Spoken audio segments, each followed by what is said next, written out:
Welcome, everyone. Welcome to tonight's breakout session on Covenant House's mentorship program.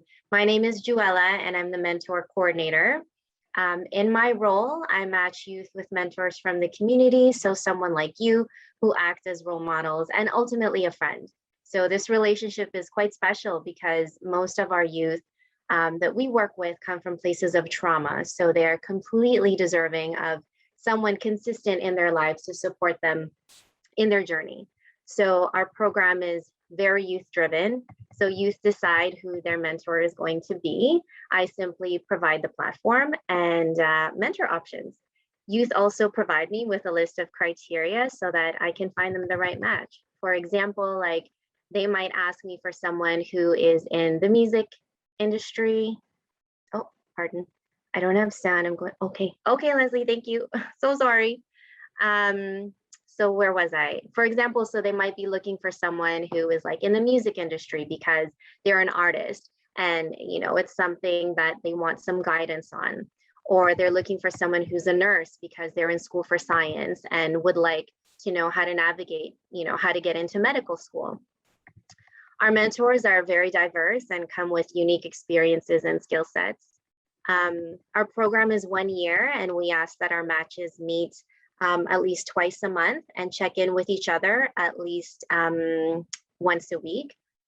When the pandemic started almost 2 years ago, we shifted to virtual mentoring to ensure that our youth still felt connected. Currently, we continue to facilitate online trainings, bi-monthly roundtables, and other special events that I may host. As mandated by the government, all of our staff and our volunteers must also be fully vaccinated when working with our youth. So we do ask our volunteers to provide us with their vaccine receipt. This is quite a remarkable program to be a part of. And I'm not just saying that because I run the program. I am really blessed to witness the transformation of our matches from being a mentor and a mentee to being friends.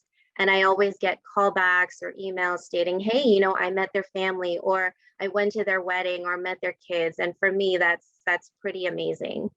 That one person can truly make a difference in the lives of our youth. So before I introduce our panelists this evening, I'd like to quickly dispel some myths about mentoring relationships. So I'd like to go over these together and just tell me what you think. I'd love to hear your thoughts, so don't be shy. And panelists, please don't help. All right, so here we go. The first myth, the mentor must be older or more senior than the mentee. Any thoughts? Okay. Well, the obvious thought would be that it would be older, but you can learn a lot from your younger people. And I have all my employees are 20 years younger than me, and they teach lots every day. So yeah, exactly. So they don't necessarily have to be older, right? But they can definitely be more experienced. Sometimes our youth actually ask for mentors who are closer to their age because they feel that they can easily relate with them. The next myth that I have is the mentor needs to be an expert on mentoring. No. It's time. It's time. It's all about time. Yeah, right? absolutely. I think it definitely helps, obviously, if they are experienced or knowledgeable or skilled at a particular thing, so that they can share that with their mentee, but they don't have to be experts. I think it's important for our mentors to be open-minded and open to learn. And it's okay to not know something. It's okay to tell your mentee, well, I don't know, or let me look that up for you, or let's do this together if we both don't know the answer. In our program, we also provide training and orientation so that our mentors know the mentoring process and what that looks like. And we also do check-ins with our mentors to check on the progress of their relationship. My final myth is the mentor dictates the relationship. I would say absolutely not. It has to be a mutual process and coming together, and it's very much mutual. Yeah. I would agree with you on that. You know, the mentor can certainly guide the relationship, but I always let mentors know, like, let the youth take the lead in the relationship. You know, let them kind of confide in you at their own pace. You know, as you put it, it's a mutual relationship, a relationship of trust and respect and openness. So it's really like a partnership, if anything. So that's super important. Thanks for participating. To help me explain how the mentorship program supports the youth at Covenant House, we have three amazing mentors joining us tonight. So I'd like to introduce you to the three of them. So I'd like to introduce Jordana. Jordana has been a mentor with us since 2014. She has been one of our longest serving mentors in the program. So thank you for your dedication and guidance that you've given to our youth. We really appreciate your time and energy. Welcome, Jordana. Thank you. Thanks for having me on the panel and of course being a part of Covenant House. Yes, thank you. And then I'd like to introduce Florence. Florence has been a mentor with us since 2020. And yes, she came to us during the height of the pandemic. So that really goes to show how compassionate she is to help others. She's definitely been an asset to us since. She's so full of life, friendly, insightful, exactly what her mentee needed. Good to see you here, Florence. Happy Thursday, everybody. Thanks to everybody in the room, and Covenant House, thanks for having me on the panel. And last but not least, our third panelist is Amanda. Amanda has been a mentor with us since 2018. And in her role as a mentor, she's been quite the role model for her mentees, but also a role model to the other mentors. She's very proactive in the program and really offers her support to help in any way she can. So thanks for being here tonight, Amanda.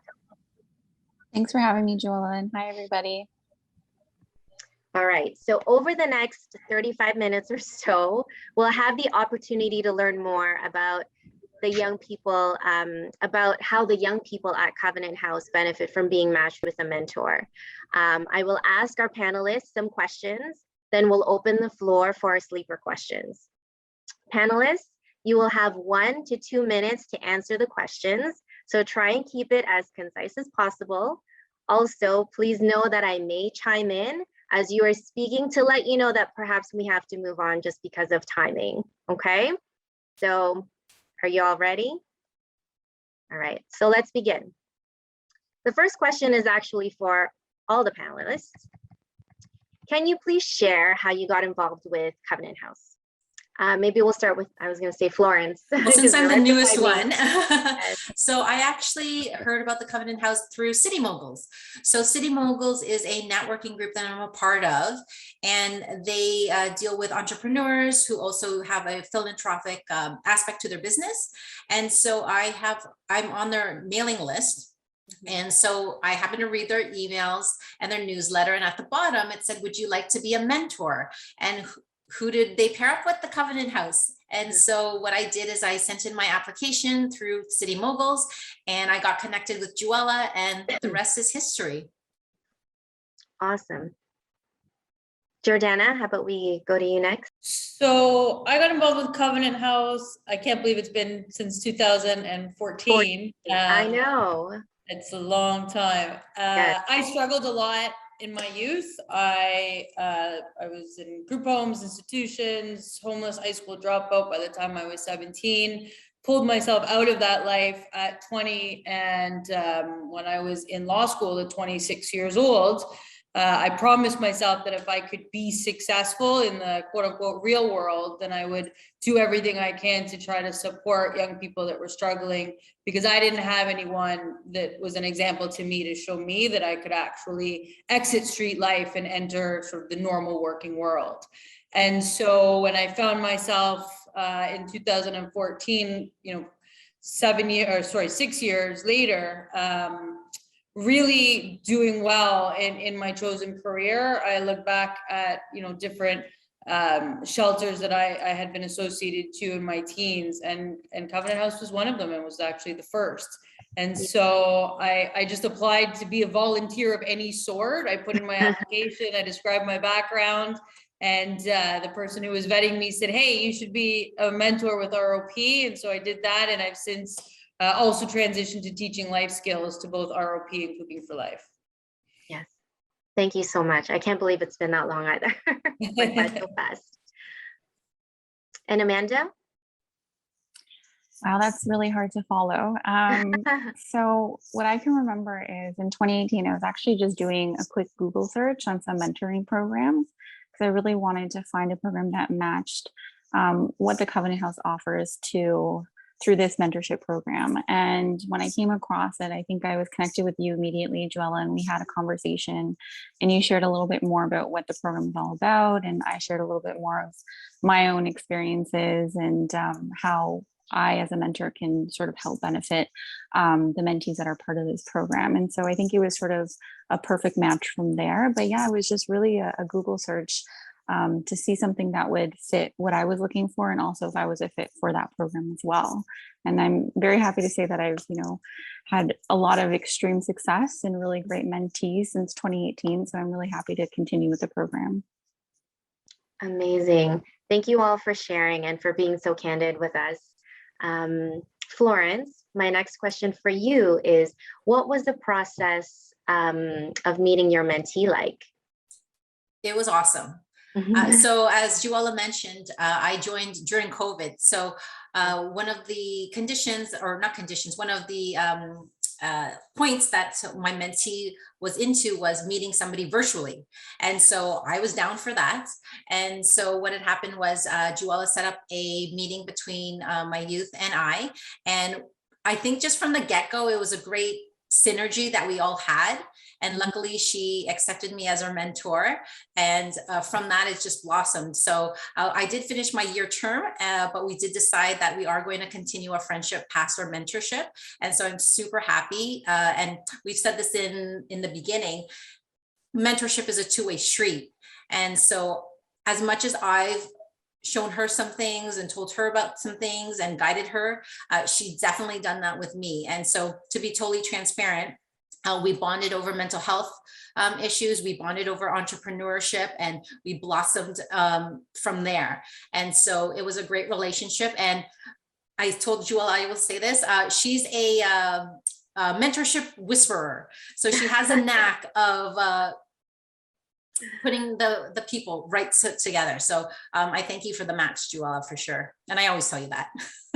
Oh, thank you, Florence. I appreciate the kind words. Amanda, in your most recent match, what was the best part of your mentorship and what made it so successful for you? I think that's a really great question. The best part of the mentorship, I would say, is just overall developing an actual friendship with your mentee. And so in this most recent match, it was different than the previous two that I had. I think the reason being is because we were both trying to kind of figure each other out in the virtual space, where I didn't have that experience before. And I also think this mentee, when I first met her and we first got introduced, I can see our relationship blossom over the course of time. And so I saw that as like the trust that we were building together. And I think what made it successful is just having open and honest communication with one another, and really letting her take the lead into how she wanted the relationship to look like. And that's not to say that I was taking a back seat by any means, but really understanding what she wanted out of the mentorship program. I think that's great. Thank you so much. Jordana, in all the years that you've been with us, what has been the most challenging part of being a mentor? So I'm on my 4th match right now, and I'm not sure if it's because of my own history or because of my personality, but I tend to be matched with people who have, I don't want to say high needs, but they're going through a great deal of difficulty. So whether it's overcoming, situations of sex trafficking or overcoming serious drug addictions, like the youth that I end up matching with are facing serious issues.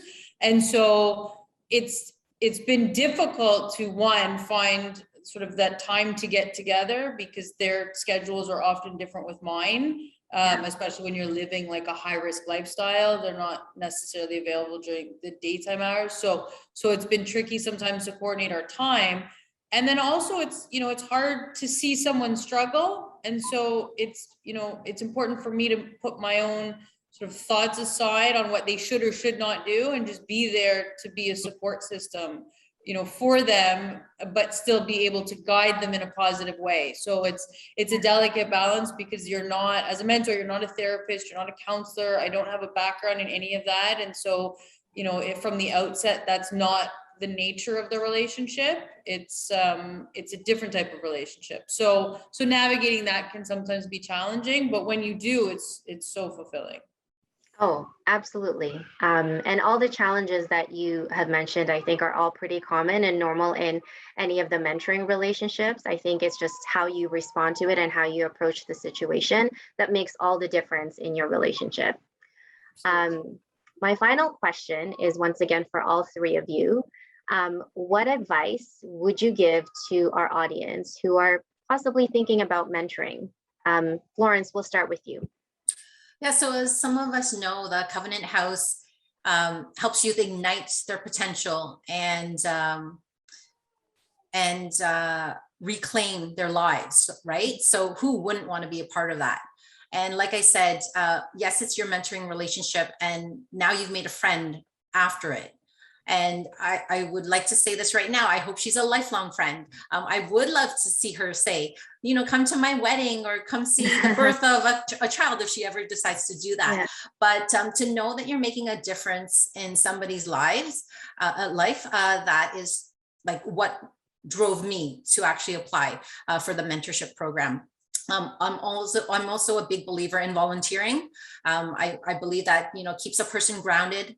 And so that was great to do, but yeah, just do it. As Nike says, just do it, right?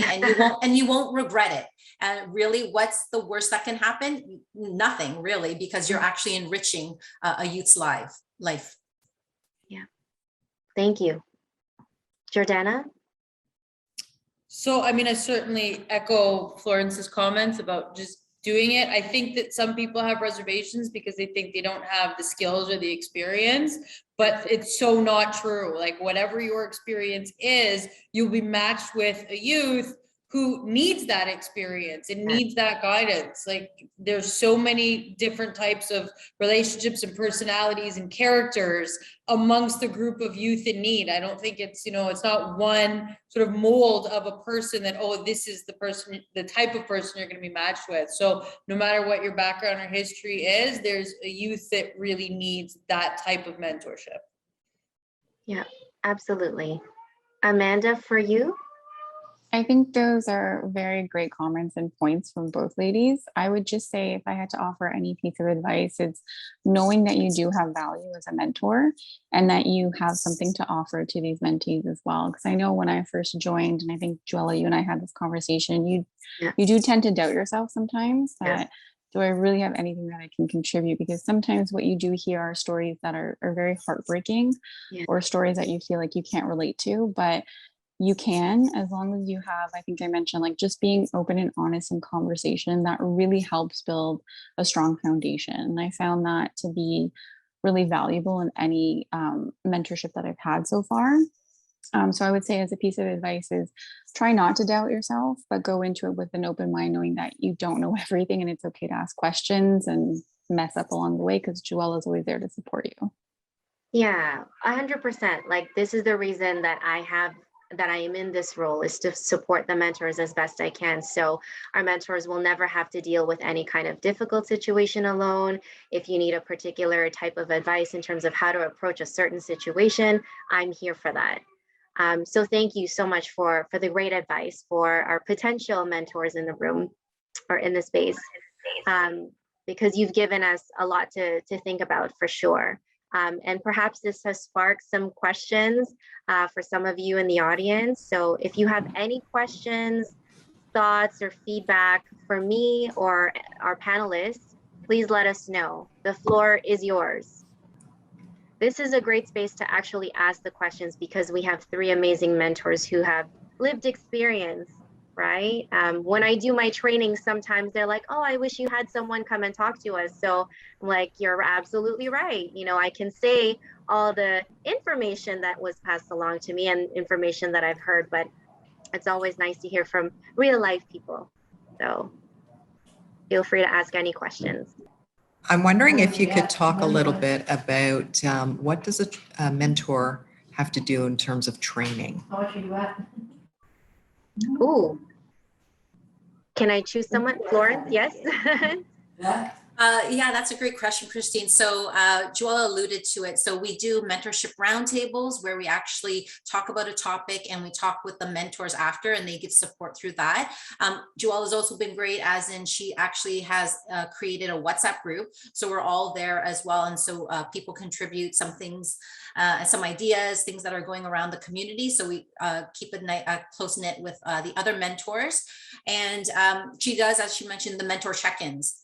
So she does the check-ins of our hours, but also she asks us questions every month that we answer. And Jewella herself has always been a constant support to us. So I ask a lot of questions. She's always there to answer, and she hasn't told me to stop yet. And so she's been a great support system. So we're really lucky to have her on board. But the training's been great. In addition to all of the mentorship roundtables and all that I mentioned. There's a lot of paperwork, like admin things, but those are obviously to keep us all in check and to make sure Covenant House is just getting the best volunteers that they can. Absolutely. I just want to piggyback off of what Florence was talking about in terms of trainings. We do provide quarterly trainings to all of our mentors, and that includes topics on different issues. It could be just how to deal with, my mentee if they go into crisis, or, recently we had one around youth mental health, and how mentors can be a support to our young people who are going through those things. We also had one on the refugee process, so that our mentors are knowledgeable about certain issues that may affect, certain demographics in the shelters. So we try our best to provide our mentors with all the necessary tools for their tool belt, so that they can navigate their mentoring relationship in a positive way. Jewella, do you mind if I just add to that as well? Sure. Yeah. I was going to just say, I know there was a training that we did on, I believe it was racism and just sort of the issues that have been kind of going on. And I know you brought in someone externally as well. So I personally, as a mentor, find that very valuable when you bring in like external partners to come talk to us. Because again, we don't really have all the expertise or background. So that's, I think, kind of key to this program as well, is we get to learn from some subject matter experts and ask those kinds of questions. Absolutely. Thank you for adding that, Amanda. Of course. All right, Jordana, how about for you? I have a question for you. In your experience, because you've been with us the longest, and maybe you've been matched with someone maybe that didn't work out. So maybe, yes. What happens if it doesn't work out, if a match doesn't work out? So I haven't been matched with anyone that didn't work out because of our personalities.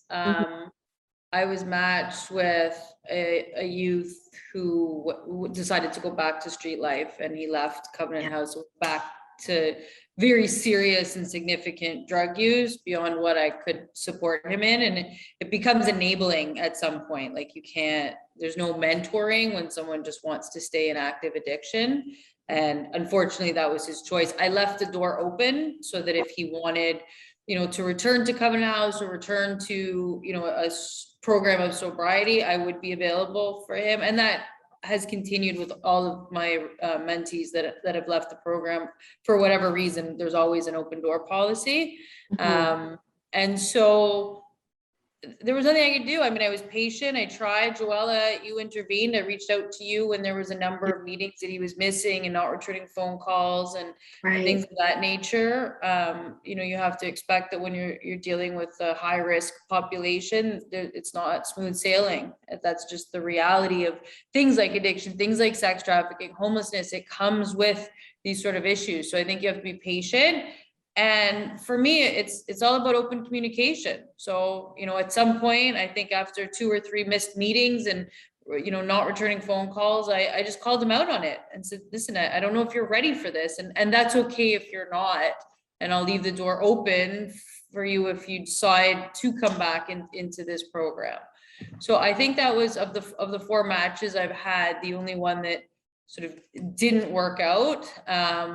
Even the youth I had before this one left Covenant House and went through some difficulties with alcoholism, but we continue to keep in touch. I've helped get him into a program of rehab. I've still, you know, been mentoring him through the process. So I wouldn't call it like a failed match. I just think that it can be a roller coaster. And, you know, as someone who's personally struggled, I know that the last thing you want is to feel like you have another adult walk out on you.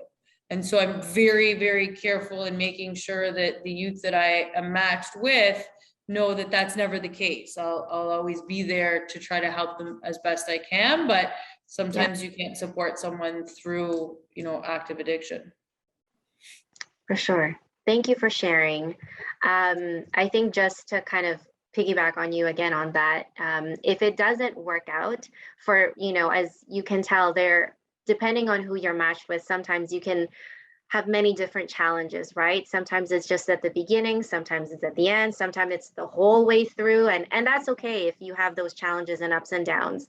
I think the most important thing is that you and your mentee are continuing on this journey together and figuring this whole situation out together, and you being there is key to, you know, their well-being. But if it doesn't work out for whatever reason, our mentees are able to get rematched with a mentor, you know, maybe someone else who maybe is a better fit. And then the mentor can do the same. So we can also rematch the mentor with another mentee.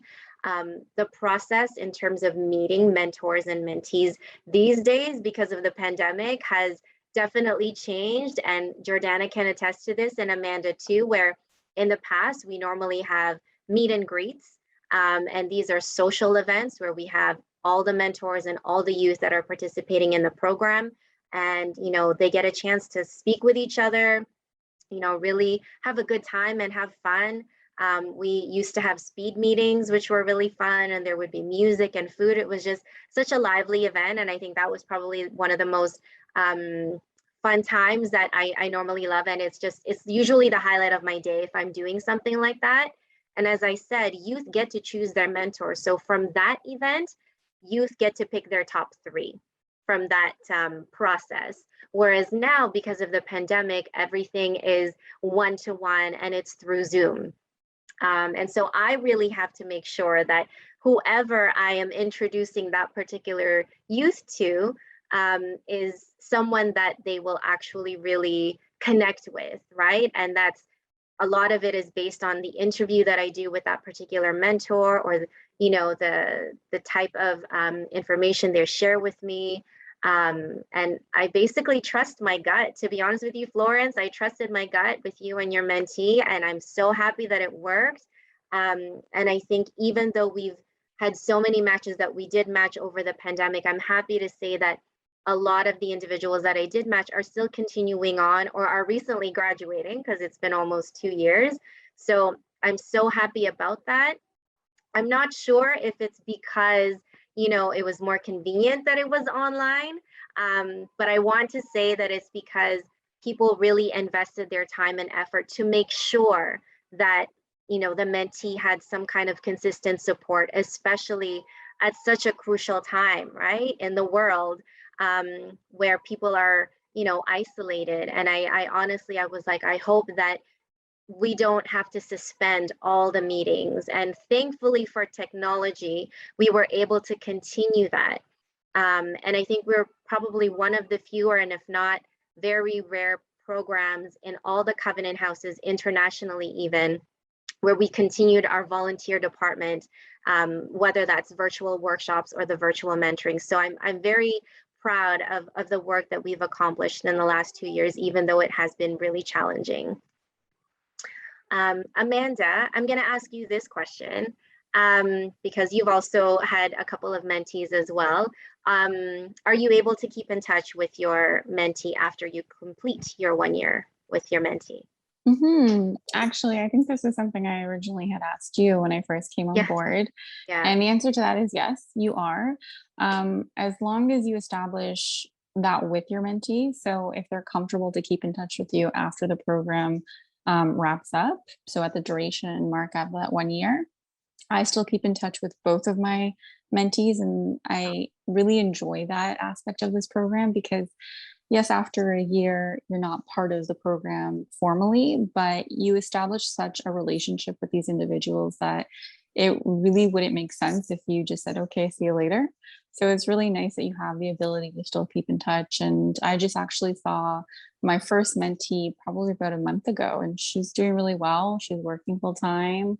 She has her own place. So it's nice to see those things that are happening in her life and to still be a part of it. So yes, you can. Yeah, that's amazing. And that's the ultimate goal of this program, right? Is to make sure that we provide those lifelong supports for our youth. I mean, granted, not every mentorship works out, right? So, I think the majority does, but there's, that small percentage where they don't make it past the 3 months or they don't make it past the 6 months, but it's quite rare. I think people really want to give it a chance, even though there are challenges that happen in between. And whether or not they keep in touch even after the year, I think is, if they stay together for that 1 year, that person was able to hopefully learn something from their mentor. And it's sort of like mimicking real life friendships, right? We have friendships that last for years and years, and some friendships that only last a couple of years, right? And so I think it's important to have those supports, and maybe they needed them at that point in time. And after the year, they're okay and they're good. As long as everyone's on the same page, and as long as, both leave the mentorship feeling positive, I think that's, the best thing that we can ask for in terms of an outcome for our mentees and our mentors. I'm just going to echo what Jewella says about being a support system to your mentee. I think my mentee and I met at the exact right time because I needed something and she needed something, and we supported each other throughout the whole relationship. So I think that's what bonded us so well. And to just add a little story. So yes, I did join during COVID, but I actually did get to meet my mentee. And so, finally. so yes, finally. And she's just as lovely as she was online and virtual. So I was so happy to have met her. And yeah, it was great meeting her in person. So I'm glad we actually had that meeting in real life. And then we plan to have future ones coming up soon. Right. And that was a year later. So Florence and her mentee met strictly online, talked on the phone, some video calls, some text messaging. So it does work. It can work. And I think it just really is dependent on the individuals, right? If you really feel that, and first of all, the connection is really important. But if you really feel that this is someone that, can really be of support to you for the youth, then youth will continue that relationship because they know that, they can trust this person and confide in them and be that support system. I was talking to a youth recently and they said, Jewella, like, it's been a year of my mentor and I meeting online, but, even though we haven't met in person, I feel like them just being there, knowing that I can call them if I had a question, call them if I had, if I was going through something and I needed someone to vent to, was probably like the most important thing for that youth. So it's pretty amazing how things turn out for our mentoring relationships. And I hope that if any of you decide to participate in the program, that you would have the same experiences as our 3 panelists on here tonight, because I think for Jordana, who's been with us for so long, she's gone through this, been there, done that, but she still, I feel, is learning so much from mentees as much as they're learning from them. So it's a really nice balance. And that's how I like to put it with mentors and mentees, that just because one is older than the other or more experienced than the other, it doesn't mean that, the mentee can't teach you something. I think it's important to kind of see them as being on the same level field as you, because you do learn something. You benefit from each other. And I think that's amazing. Jewella, I'm wondering if you can tell us, the kids that want a mentor, are they, within the Covenant House shelter? Are they perhaps out in the community now? Is it a mixture? How does that look?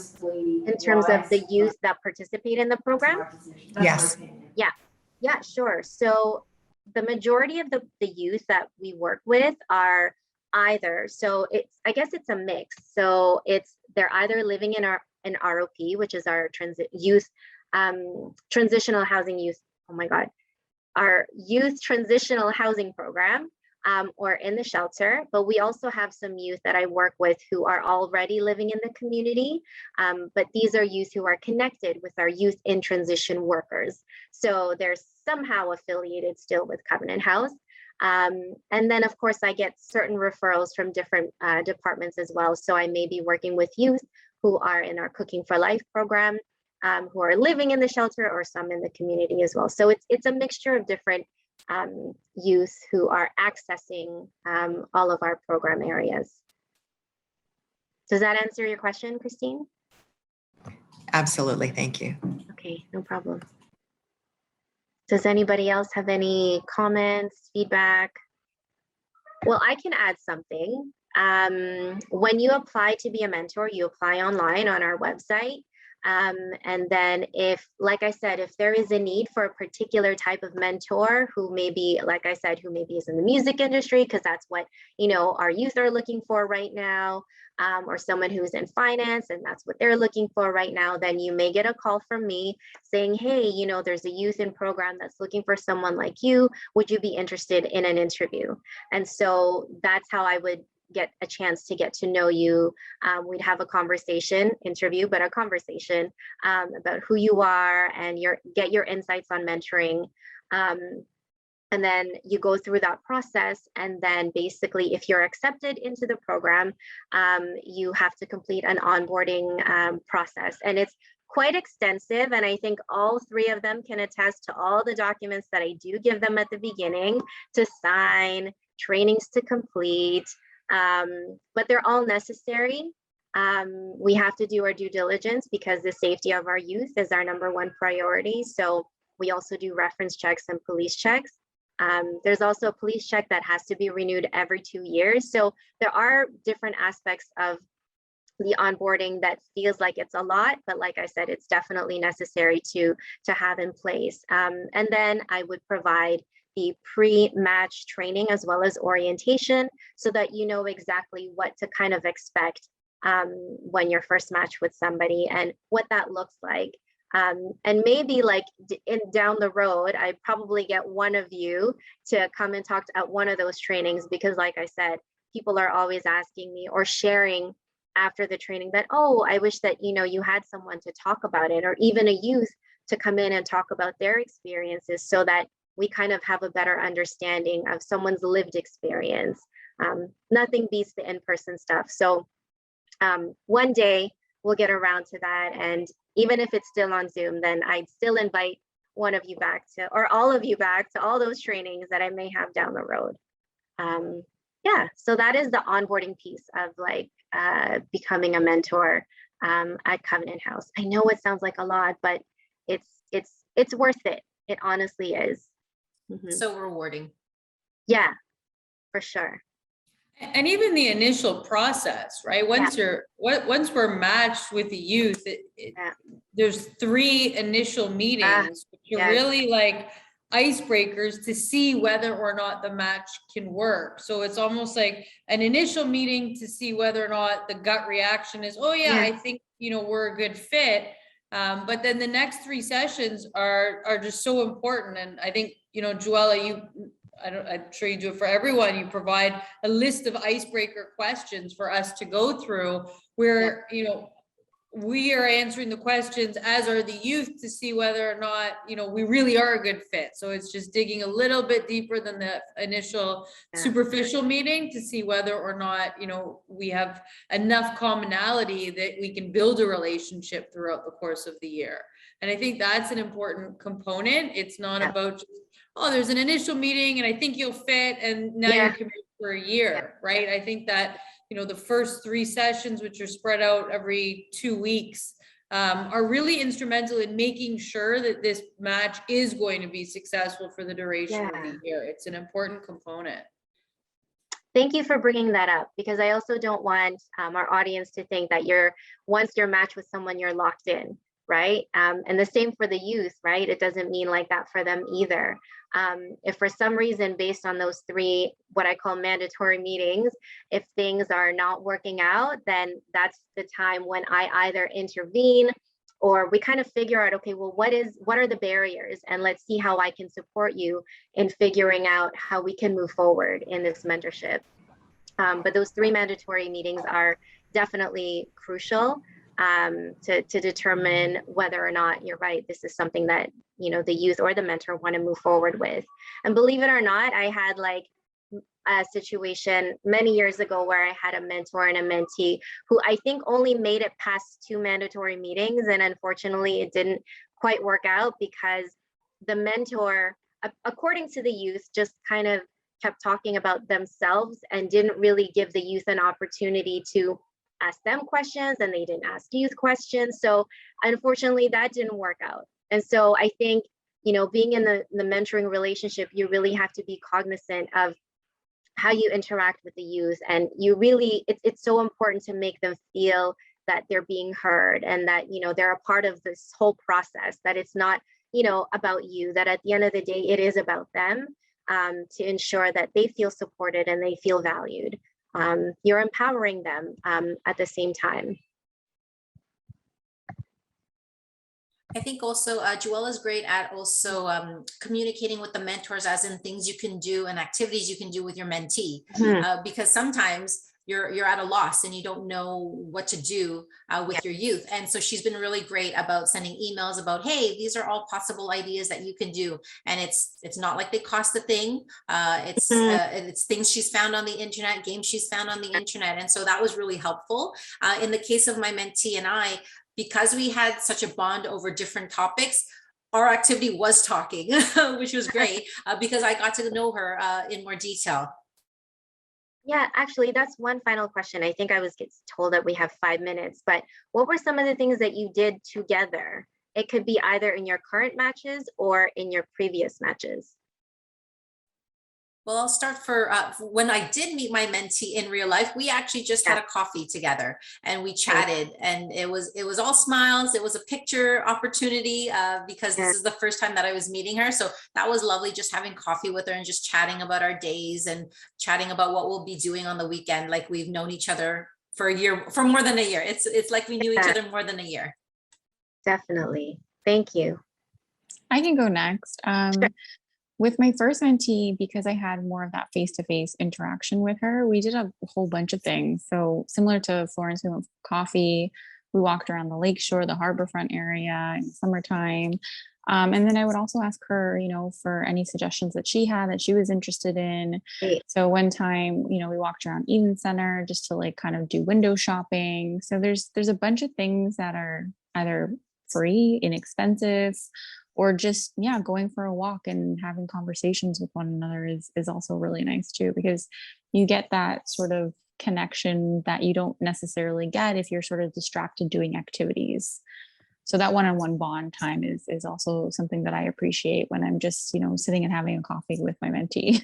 Yes, absolutely. Jordana, how about for you? So I agree. I mean, conversation has definitely dominated the time that we spend together as opposed to activities. With my first match, we went for walks and did a lot of talking, but we also would work out together. We were both like avid weightlifters. And so we would spend time together at the gym and talk about, his goals in and out of the gym. But a lot of, the activities that we did were really active and gym based. With my second mentee, a lot of what we spent time doing was building life skills. His life had completely fallen apart. He was in a process of rebuilding. And so we sat down together and I taught him how to set goals. I taught him how to, manage his time. He didn't know how to put a schedule together, like things that we take for granted if you aren't coming from a situation of homelessness and having your life in complete disarray.